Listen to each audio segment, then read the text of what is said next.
In today's video, I'm going to teach you how to use connectors and waypoints and draw.io for Confluence.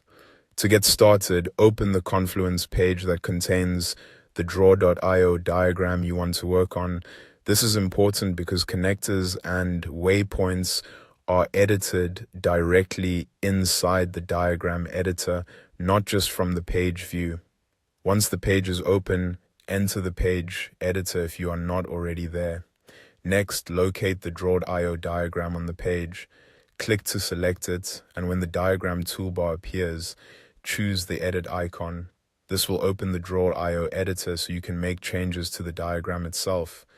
Give the editor a moment to load fully before you begin. Waiting for everything to appear properly helps avoid selecting the wrong tool or missing options. Once you are inside the editor, you can start using connectors. One of the easiest ways to create a connection is by dragging from a shape.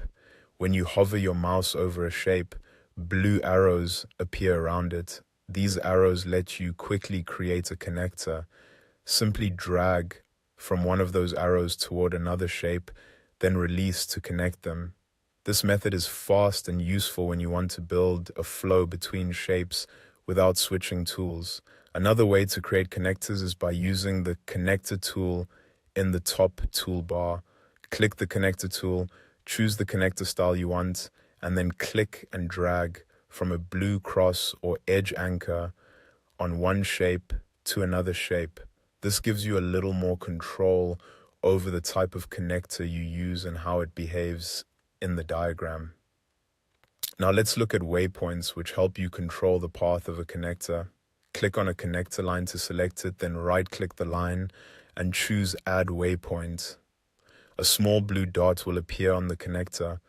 You can drag that dot to adjust the route of the line, which is especially helpful when you want to avoid overlapping shapes or make the layout easier to read. As you drag parts of the connector, draw.io can also add new waypoints automatically and intelligently, depending on where you grab the line. If you need to remove a waypoint, first select the connector, then drag the relevant section of the line back into a position where that waypoint is no longer needed. You can also right-click one of the existing waypoints and select Clear Waypoints to remove them. And that's it. You now know how to create connectors and adjust waypoints in draw.io for Confluence, making your diagrams cleaner, clearer, and easier to follow.